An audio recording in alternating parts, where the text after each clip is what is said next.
Muito bom dia, queridos companheiros de Diálogo Espírita, aí do Grupo Espírita Culto Pedro. Que bom que nós podemos, mais uma vez, de maneira virtual, através aqui desse grupo do WhatsApp, nos reunir para estudar o Evangelho de Jesus. Durante esse mês, o mês de maio, o Grupo Espírita Culto Pedro está desenvolvendo como tema central: Deus confia seus filhos pela reencarnação à nossa guarda. E a gente, para trabalhar em harmonia com esse tema central, vamos apresentar nessa manhã o tema Desafio de Ser Mãe. A gente roga mais uma vez aos amigos da espiritualidade que nos influenciem, nos inspirem, para que efetivamente os momentos que passaremos juntos aqui, refletindo na proposta espírita, nos sirva de ingrediente, de agente impulsionador para avançarmos em moralidade, em crescimento moral, em conhecimento da causa das coisas de Deus e, mais que isso, para sermos desafiados, mais uma vez, a tentar, de algum modo, aplicar esse conhecimento no nosso dia a dia. Então, seja para você e para cada um de nós, encarnados e desencarnados, uma manhã muito especial.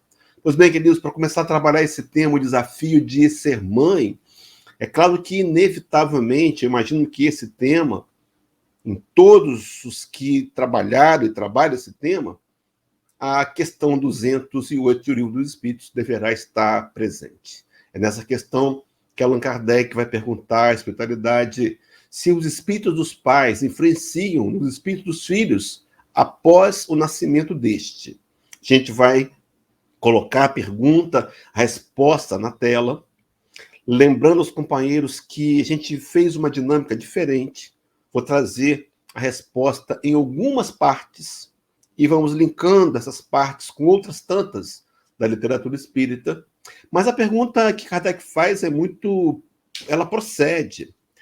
Porque Kardec está perguntando numa época em que o seu conhecimento, já é claro que questionado, mas Kardec vinha de uma cultura católica, teria estudado numa escola protestante, e o que Allan Kardec conhece é a teologia de que o espírito teria sido criado no ato da fecundação.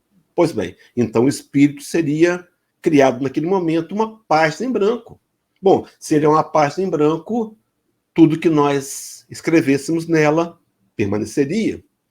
Kardec questiona os espíritos porque agora ele entende que nós somos páginas escritas. Viemos trazer no passado um histórico milenar. Então a pergunta que Kardec faz é: os espíritos dos pais influenciariam, então, mesmo o espírito dos filhos, tendo trazido o seu próprio histórico, construído por ele próprio durante encarnações, por meio de escolhas, decisões? Influenciaria? E vamos ver que a resposta, no primeiro momento, Kardec ouve dos espíritos dizendo assim: os espíritos dos pais têm por missão desenvolver os de seus filhos pela educação. Então, Kardec escuta dos amigos espirituais que os pais têm uma missão. E a missão é desenvolver os seus filhos pela educação. Quando nós encontramos essa ideia de desenvolver os filhos, nos lembramos de uma outra passagem da literatura espírita, Evangelho segundo o Espiritismo, capítulo 14, item de número 9, onde nós vamos conferir aqui uma citação de Santo Agostinho, dirigida especialmente às mães. E lá, Santo Agostinho diz assim: mães, fazei-vos merecedoras dos gozos divinos que Deus conjugou à maternidade. Santo Agostinho comunga da ideia e nos apresenta a ideia de que quando encarnados num corpo feminino, com possibilidade de gerar, nós nos assemelhamos do amor que mais se aproxima do amor de Deus, o amor criador. É claro que esse gerar pode ser além do ventre, pode ser uma geração do coração, não importa. Todas as vezes que nós abraçamos a maternidade, nós estamos vivenciando um momento especialíssimo para desenvolver a afetividade. Sentimentos profundos que se assemelham ao amor de Deus. Então ele está dizendo que as mulheres deveriam aproveitar esse momento, esse gozo divino que Deus conjugou a maternidade e completa dizendo: ensinando aos vossos filhos que eles estão na terra para se aperfeiçoar, para amar e para bendizer. Então, talvez a maneira pela qual uma mãe pudesse mostrar para Deus o valor desse momento da maternidade seria se empenhar em mostrar para os filhos que eles estão aqui para se aperfeiçoarem.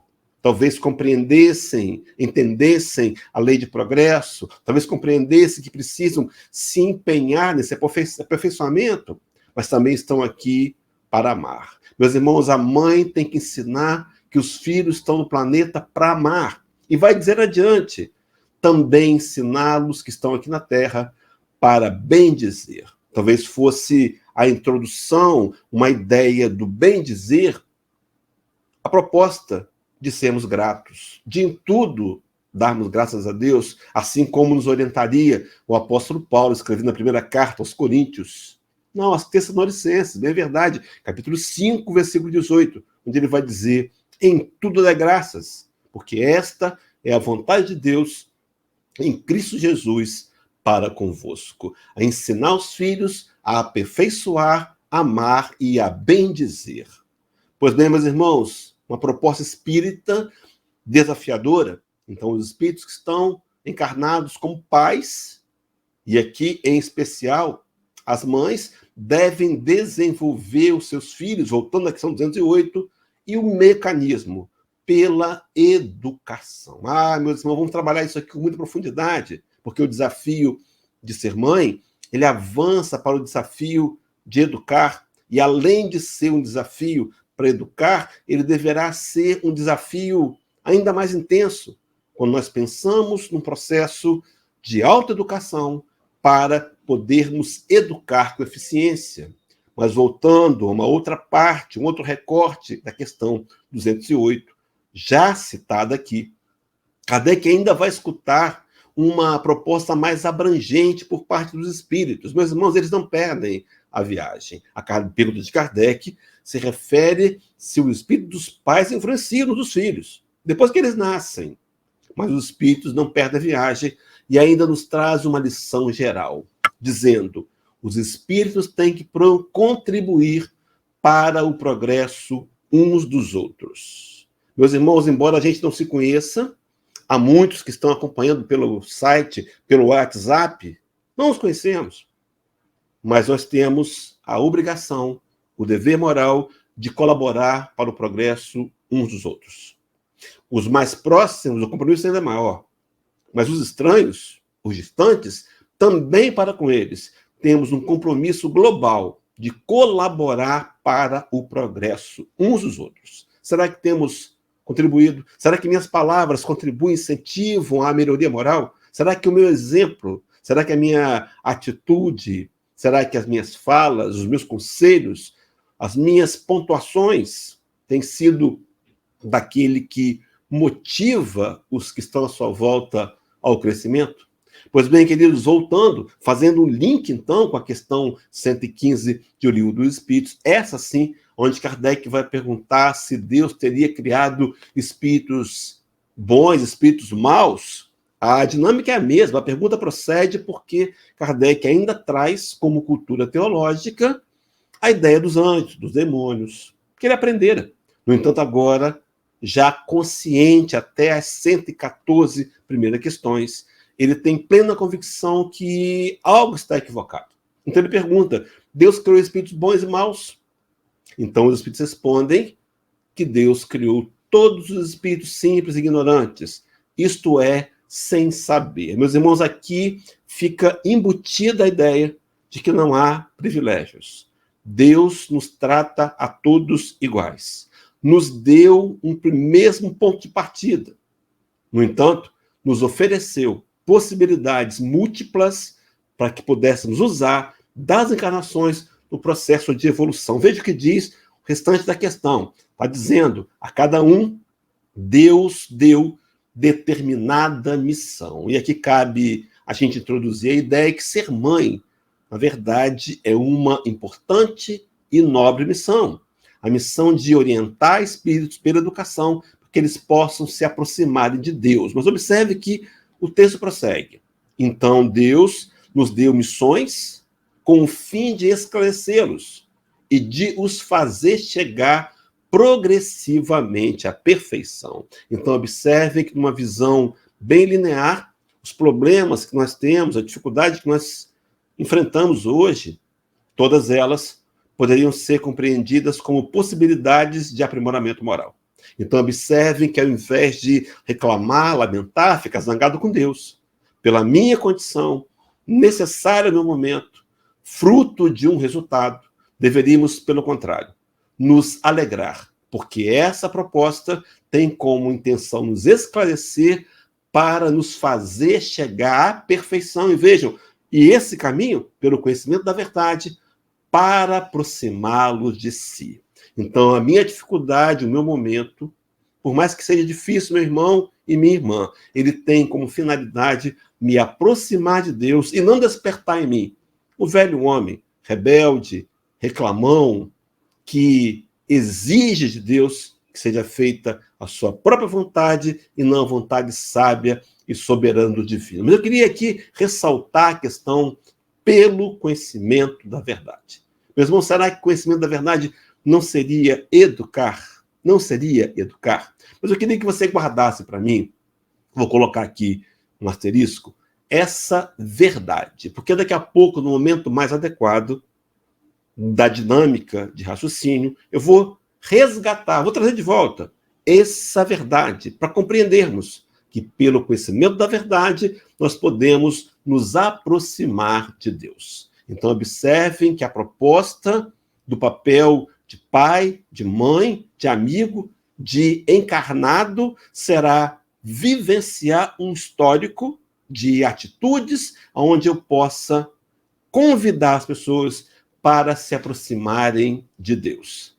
E eu me recordo e trouxe de novo, mais uma vez, Santo Agostinho, no capítulo 14, no item de número 9 do Evangelho segundo o Espiritismo, aonde o benfeitor vai dirigir-se a espíritas e diz assim: ó espíritas, compreendei agora o grande papel da humanidade. Meus irmãos, ser espírita é um diferencial, mas um diferencial que não nos traz privilégios. Pelo contrário, nos traz mais responsabilidades.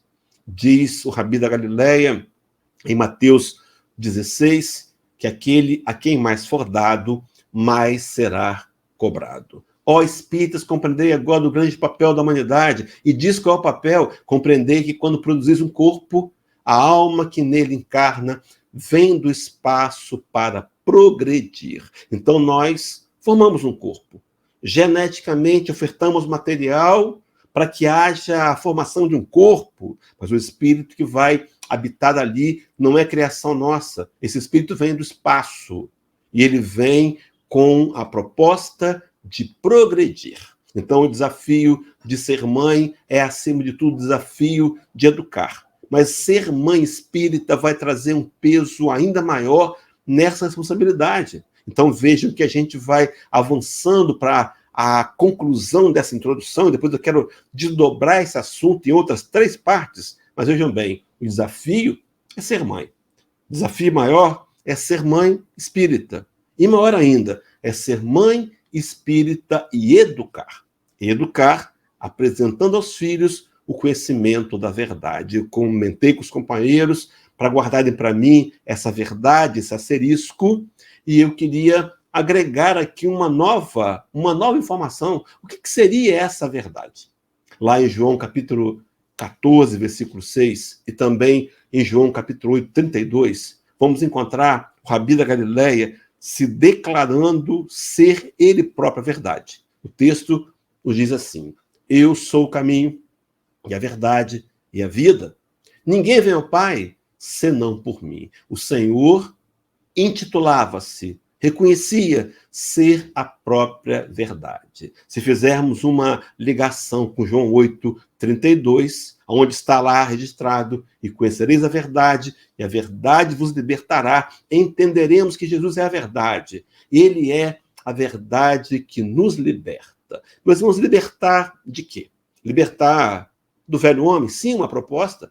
Das marcas que nós trazemos impregnadas profundamente impregnado do psiquismo mortal, por exemplo, o preconceito, a vingança, a culpa, dentre outras tantas. Mas também nos libertar das reencarnações, sim, porque nos purificaremos quando conhecermos a verdade, quando colocarmos o Cristo como meta, como alvo e lutarmos para conquistar as virtudes do Senhor, mas também nos libertar dos dogmas, dos ensinos teológicos equivocados que nos incitaram à guerra, à discórdia, à divisão, ao separativismo. Mas, meus irmãos, acima de tudo, nos libertar da ignorância, das trevas do desconhecimento. Essa é a proposta. Então, à medida que eu conheço Jesus, ele me liberta e eu consigo, através dessa liberdade, avançar. Porque ser mãe espírita é um desafio. Ser mãe espírita e educar é ainda maior. Mas ser mãe espírita e educar vai ainda trazer como elemento de complemento apresentar Jesus. Sim, aos filhos, especialmente aos filhos, é uma missão, é um compromisso, mas também apresentar Jesus àqueles que estão à nossa volta. E quando eu penso em apresentar Jesus, eu penso em evangelizar. Então, meus irmãos, vejam bem, o desafio é de ser mãe. O desafio é de ser mãe espírita. O desafio é de ser mãe espírita e educar. E mais que isso, o desafio de ser mãe espírita, educar e evangelizar. Pois bem, queridos, vamos dividir em 3 blocos, pequenos blocos, essa proposta inicial. Então, o desafio primeiro é de ser mãe espírita. Mas antes de ser mãe espírita, deixa eu trabalhar o desafio de ser espírita. Meus irmãos, todos nós estamos sendo, dessa manhã de domingo, desafiados a ser espíritas, a sermos verdadeiramente espíritas. E qual é o conceito que Kardec nos apresentou com relação a essa realidade? O que seria ser um espírita verdadeiro?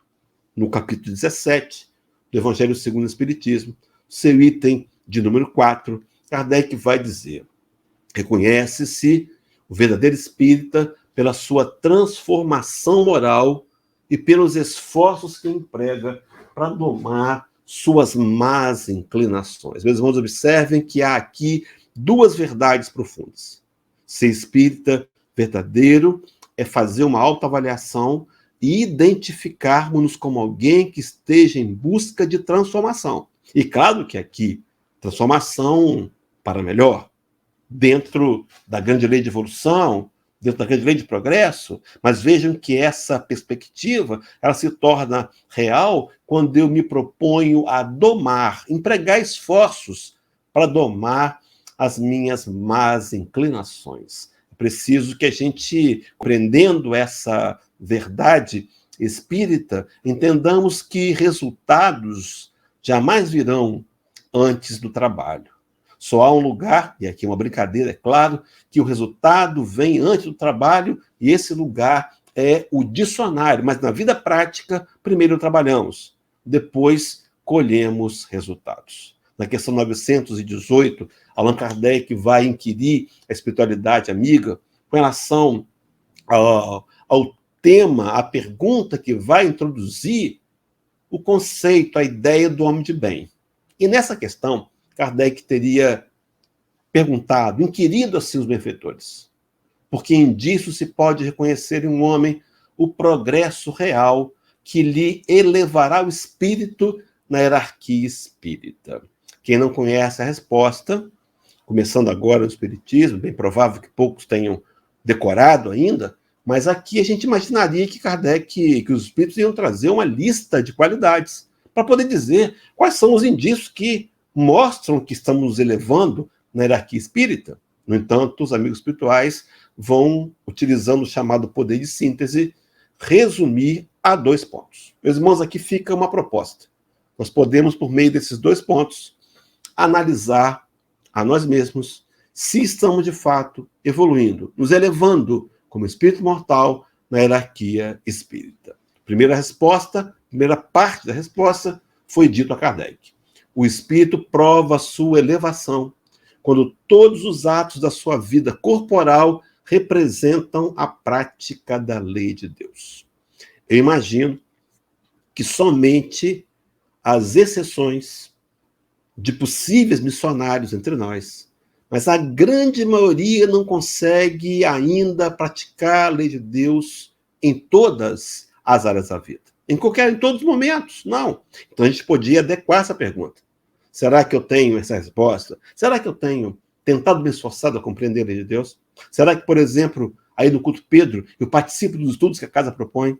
Será que eu sou assíduo às palestras presenciais e às lives? Será que eu me empenho para conhecer? Bom, e depois disso, eu tenho tentado aplicar na minha vida?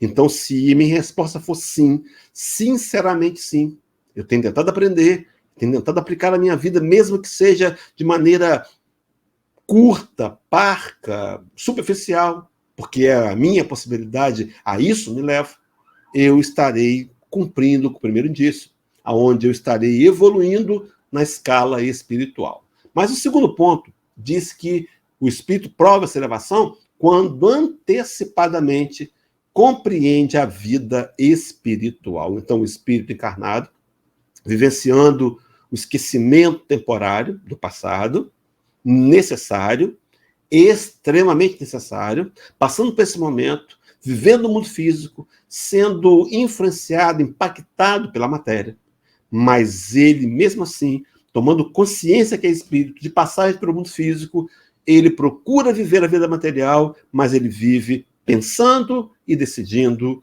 como espírito. Será que nós temos, de alguma maneira, escolhido como espírito? Sim, na hora de dividir uma herança, na hora de lesar alguém, na hora de tirar vantagens.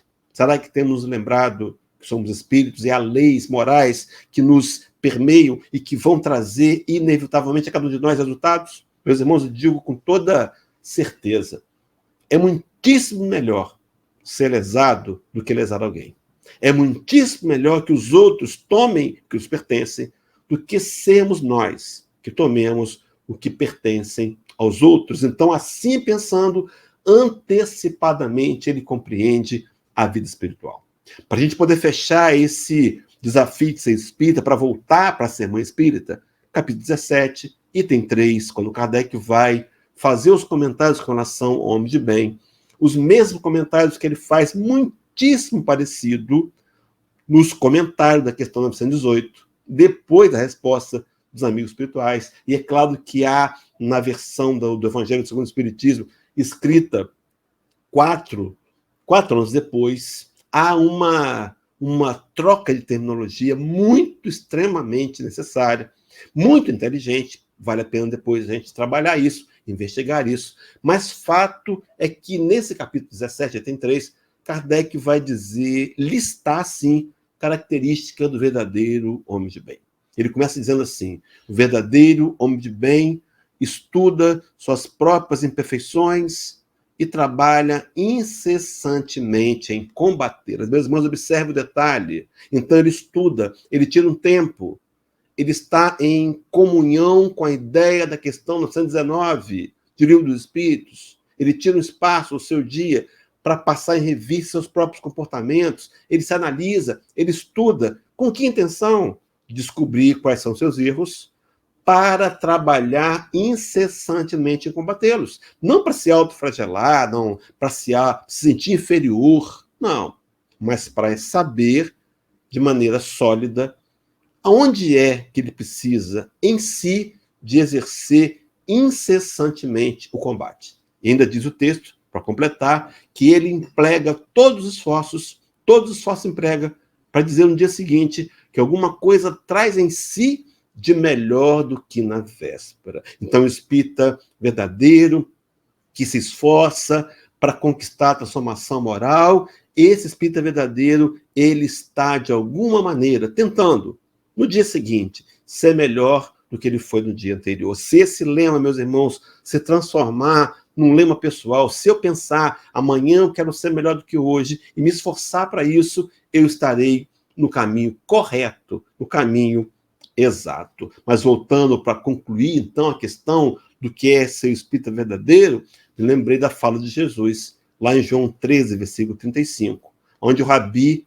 teria nos dito: nisso conhecerão todos que sois meus discípulos, se tiverdes amor uns pelos outros. Então, o desafio de ser espírita é o desafio de amar. O desafio de ser espírita é o desafio de amar mais. E vou dizer mais uma coisa. O desafio de ser espírita é o desafio de amar mais e de amar sempre a todos e a todo momento. Porque os meus discípulos serão reconhecidos por muito amar. No entanto, meus irmãos, o desafio amplia quando ele se especifica para a questão de ser mãe.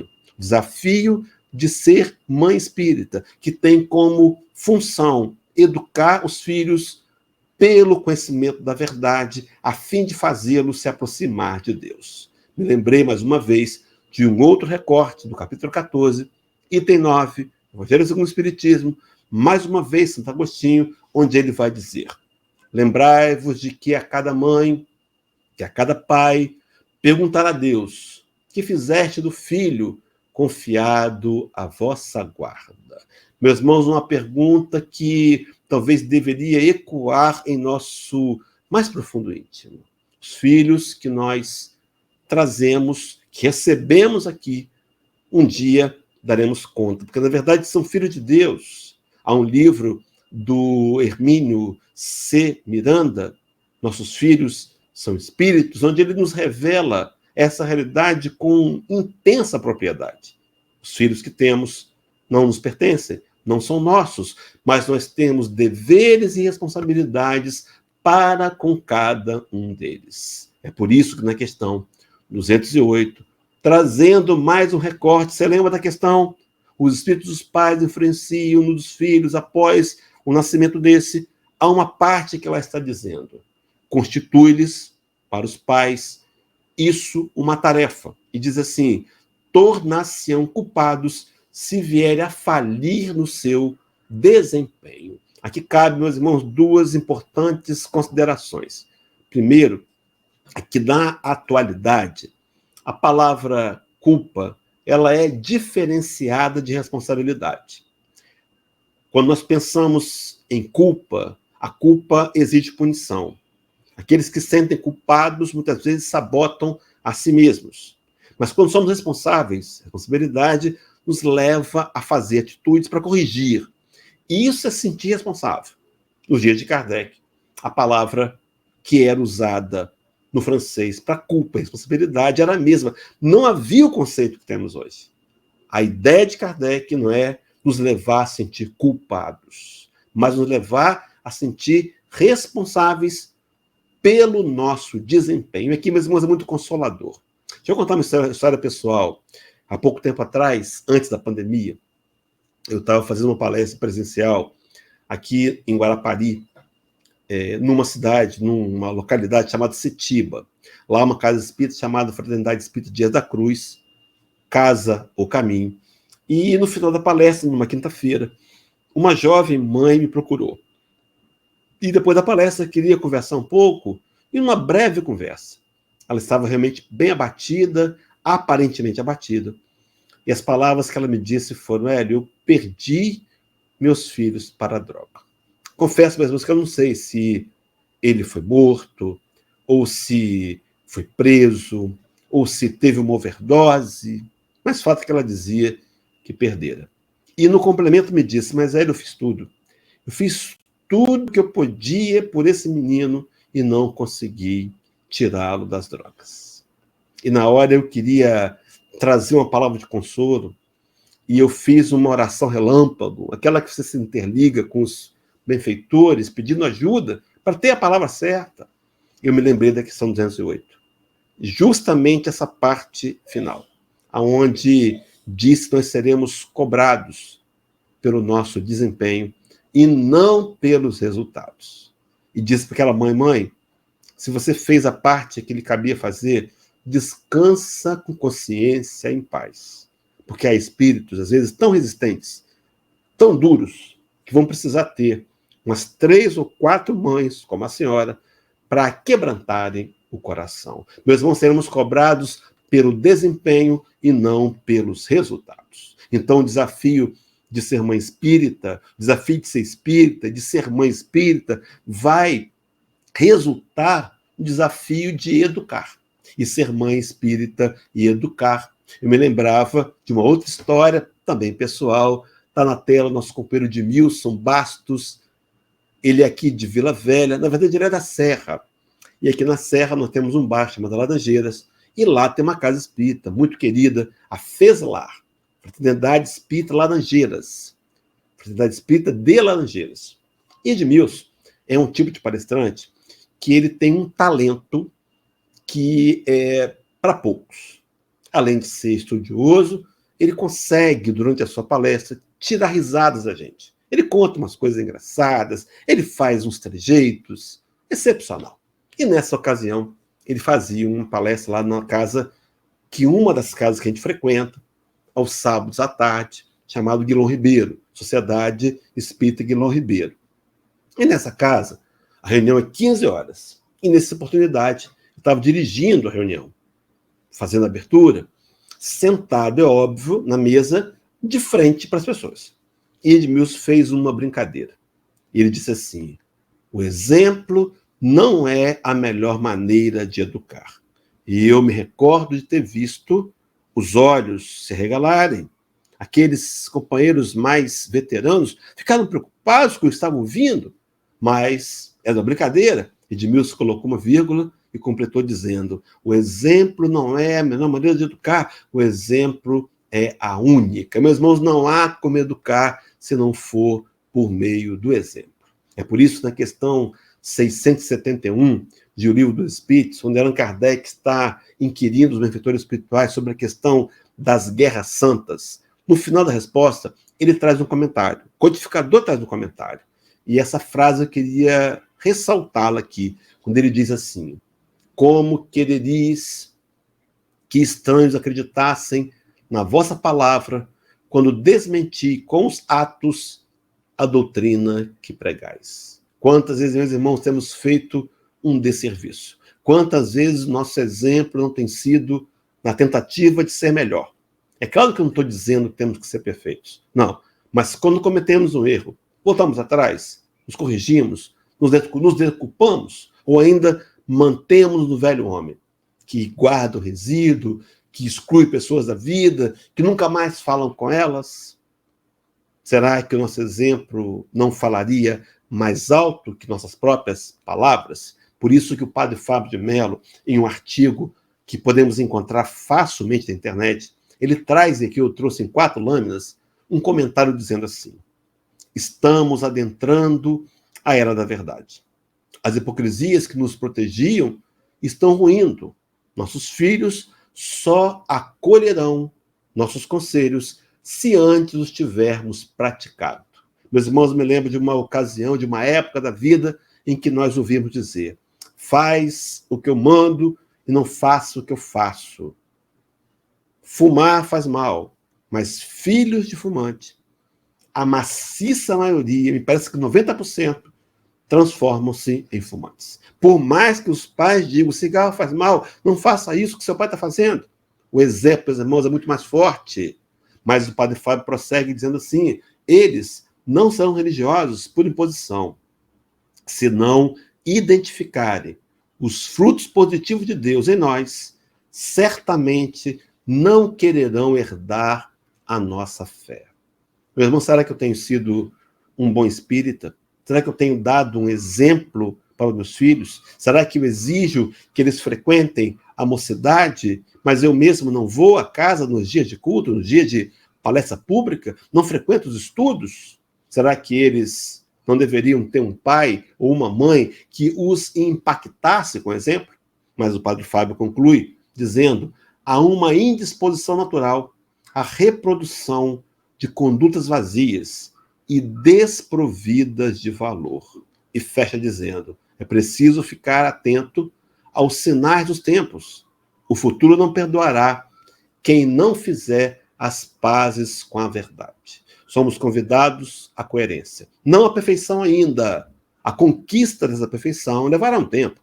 Mas será que eu tenho tentado sintonizar, alinhar o que eu penso, o que eu digo com o que eu faço? Será que eu tenho tentado ser melhor? E quando fracasso, quando erro, quando tem derrotas aparentes, eu recuo, eu volto atrás, eu me corrijo, eu me realinho com a proposta de hoje ser melhor do que foi ontem? Será que temos tentado dessa maneira, agir assim? Pois bem, queridos, falando do exemplo ainda, porque o desafio de ser mãe e de ser mãe espírita é educar e educar pelo exemplo. O desafio é ensinar a amar pelo exemplo. O desafio de ser espírita e amar será sempre de educar pelo exemplo.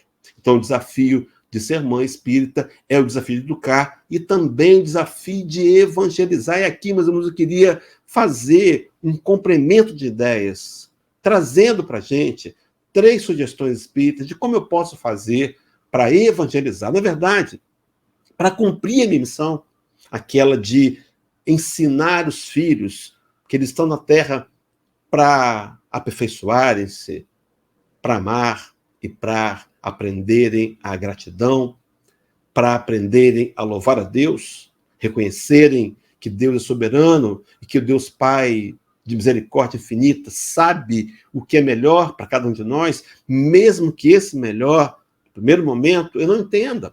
Mas Deus nos dará sempre aquilo que mais precisamos.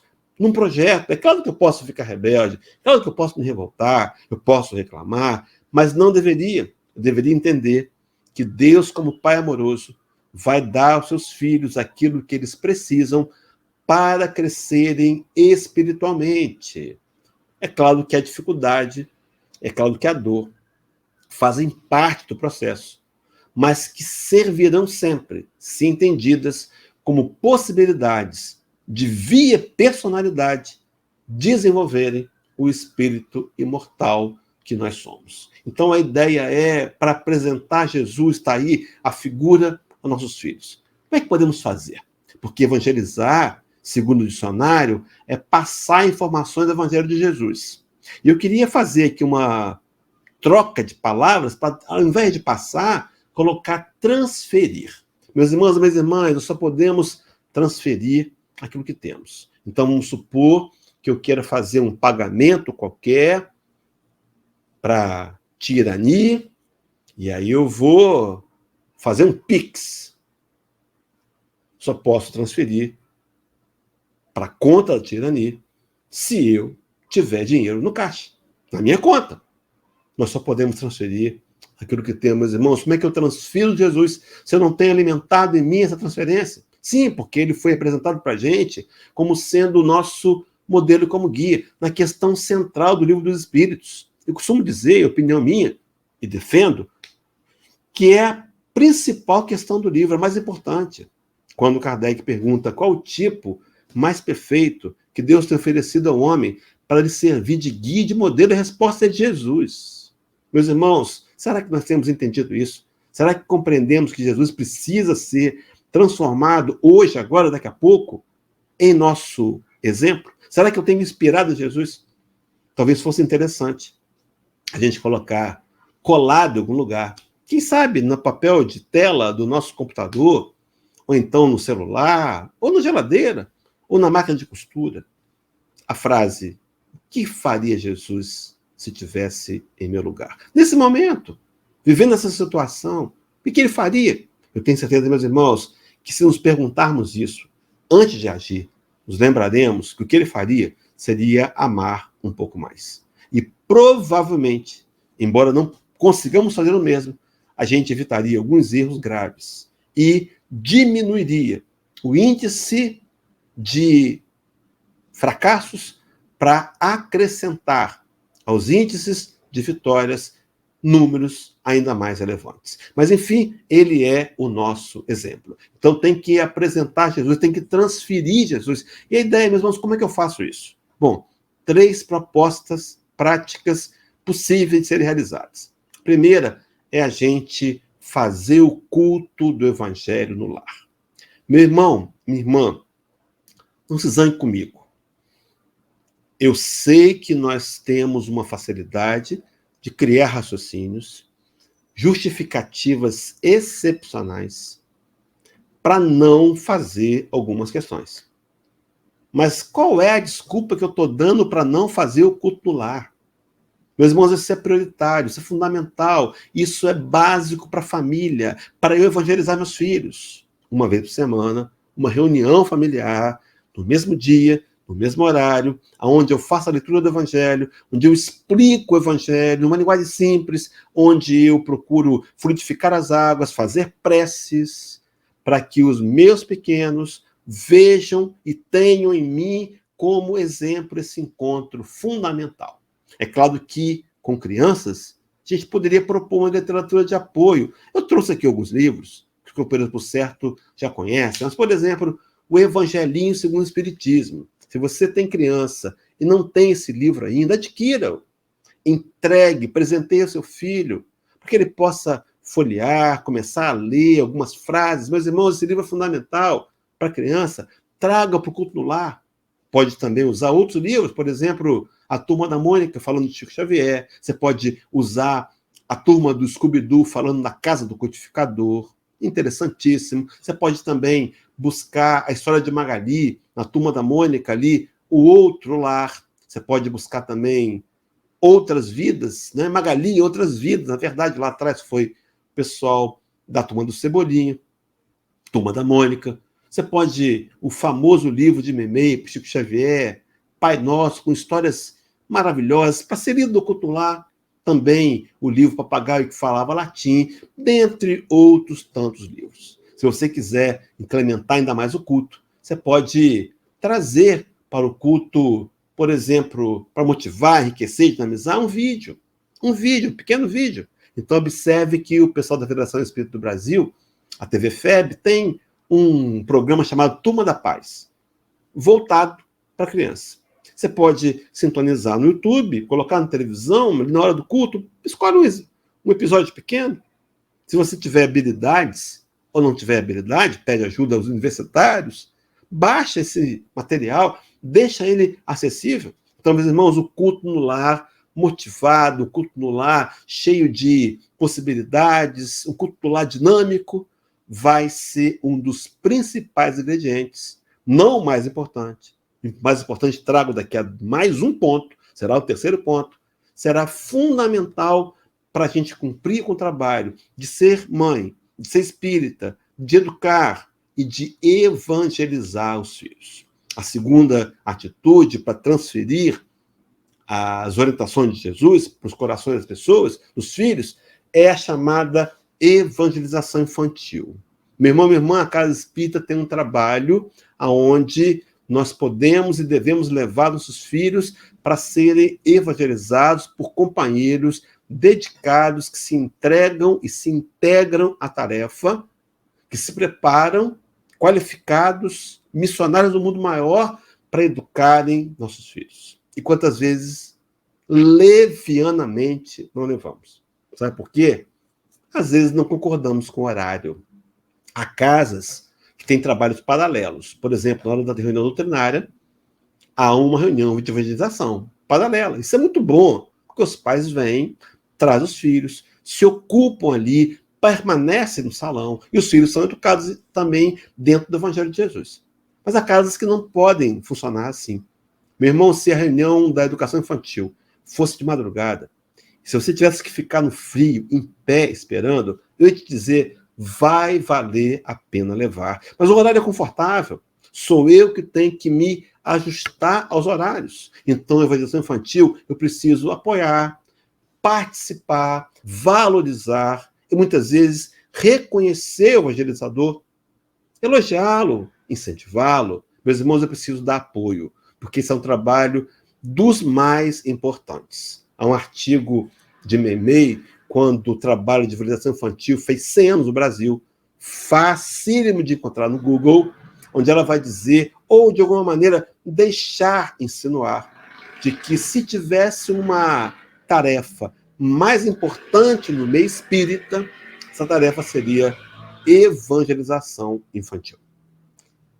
Será que temos compreendido isso? Meus irmãos, e terceiro ponto mais importante, para poder transferir o Evangelho de Jesus para os nossos pequenos, será, eu vou fazer aqui pegar um gancho, eu vou fazer uma adaptação respeitosa, é claro, vou pegar a questão do Consolador, o livro de Emmanuel, na questão 387, onde lá está dito, qual a maior necessidade do médium?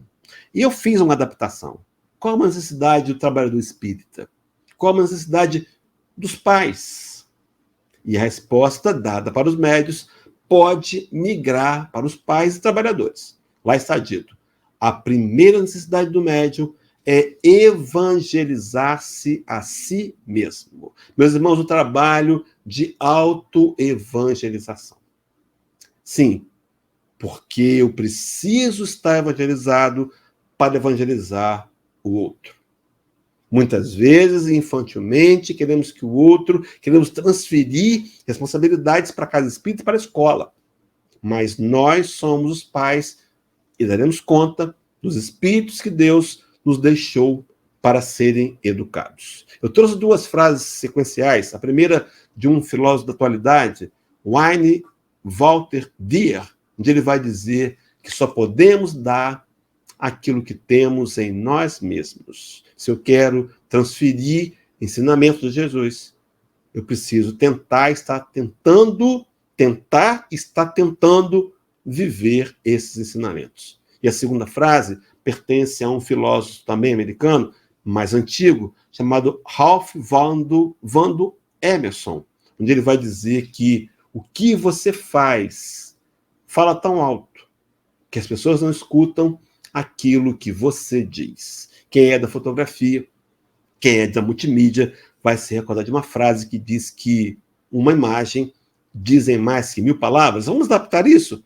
Um exemplo diz mais que 1000 palavras. O que você fala tão alto que as pessoas não escutam aquilo que você diz. Pois bem, queridos meus irmãos, para caminhar para o fechamento, então o desafio de ser mãe espírita, vai passar por apresentar Jesus nossos filhos. Vai passar pela educação, vai passar pela ensinar a amar, vai passar pelo empenho em sermos a cada dia um exemplo melhor. Eu quero concluir com duas falas de Jesus e depois uma fala do Evangelho segundo o Espiritismo. Primeiro, Lucas 18:16, um texto que, na verdade, não está nesse contexto, mas que dá para a gente fazer uma relembrança, quando ele diz assim: deixai vir a mim as criancinhas e não as impeçais. No contexto real, estava Jesus com seus discípulos, e as mães trouxeram os pequeninos para serem abençoados por ele. E os discípulos, erroneamente, imaginaram que as crianças iam atrapalhar. Meus irmãos, criança não atrapalha. Deixa ela falar no salão. O palestrante tem que ter flexibilidade. É melhor que ele venha e que, entre aspas, a criança atrapalhe um pouco do que ela não ser trazida. O lugar da criança é na casa espírita. Para crescer ali, para se habituar com aquele espaço, para conhecer um pouco mais dessa doutrina de Jesus, rede viva pelo Espiritismo. Mas os discípulos não queriam trazer. E o Rabi da Galileia, então, percebendo a situação, diz a frase: deixai vir a mim as criancinhas e nós impeçais. Vamos trazer isso para o momento atual. Como é que podemos entender assim? Será que temos sido impedimentos? Ou temos deixado as crianças vir a Jesus? Será que a minha atitude de não perdoar o vizinho, de reclamar, de xingamentos, de instabilidades emocionais, não tem sido um contributo negativo para com a criança? Não tem impedido que ele vá até Jesus? Pois bem, queridos, o segundo texto é de Mateus 28:20, e é uma das últimas falas, na verdade, a última fala de Jesus, antes da ascensão aos céus. A gente gosta muito de citar o livro Boa Nova, capítulo 29, os 500 da Galileia. Vale a pena ler esse capítulo. Como vale a pena ler o livro todo, não é? Boa Nova é especialíssimo. Mas, enfim, o Humberto Campos narrava que seria a última aparição de Jesus. A última aparição. Antes da sua ascensão aos céus. Já havia sido crucificado e por 40 dias ele reaparece materializado. E nesse dia aguardavam-nos. Os discípulos aguardavam-no numa planície. E eis que ele surge no final da tarde, iluminado. E as pessoas o adoraram, e ele nos deixou duas informações. A primeira foi a missão. Ele disse: ide por todo o mundo, pregai o evangelho a toda criatura. Meu irmão, essa é a tarefa. Pregar o evangelho. Primeiro construir os nossos corações, depois pregá-lo para aqueles que estão à nossa volta. E no final, a última frase de Jesus, ele dizia-nos: e eis que estou convosco todos os dias, até a consumação dos séculos. A tarefa de ser espírita é difícil. A tarefa de ser mãe é difícil. De ser mãe espírita e educar e evangelizar é difícil. No entanto, o Senhor nos revela que estará conosco todos os dias, caminhando do nosso lado, nos ajudando a conquistar as vitórias sobre nós mesmos. E para concluir, mais um recorte de Santo Agostinho, capítulo 14, tem 9, Evangelho segundo o Espiritismo, onde ele vai dizer uma das falas, meus irmãos, para mim, mais consoladora do Espiritismo, onde Santo Agostinho nos declara dizendo: Deus não dá prova superior às forças daquele que a pede, só permite as que podem ser cumpridas. Então, se Deus nos deu filhos, se Deus nos permitiu ser mãe, se nos permitiu ser pais, ou avós, ou tutores, professores, é porque nós podemos dar conta da missão. Sim, porque ele não daria um fardo maior do que nós pudéssemos carregar. Eu queria encerrar trazendo mais uma vez, relembrando mais uma vez a frase também do 14:9, Evangelho segundo o Espiritismo. Santo Agostinho: lembrai-vos de que a cada pai e a cada mãe perguntará a Deus: que fizeste do filho confiado à vossa guarda, através da encarnação? O que fizemos, queridos? Será que até aqui levamos a sério? Bom, se não, e se não, podemos mudar. Podemos daqui para frente. Ah, mas já cresceram? Não tem problema. Já perdemos algum tempo? Não tem problema. Daqui para frente, eu posso encarar essa missão com mais seriedade e num processo de sinceridade amorosa, recrutá-los, mais uma vez, para tentar trazê-los para Jesus e assim cumprir com a nossa missão de ser mãe e de ser pai. Que possa, então, o Senhor nos abençoar, nos fortalecer, nos dar um final de domingo de muita paz, de muita luz, e nos ajudar a sair daqui, no mínimo, meus irmãos, desafiados a tentarmos nos tornar melhores do que fomos ontem. Beijo no coração de todos, até breve, até um próximo encontro. Muita luz e muita paz para todos nós.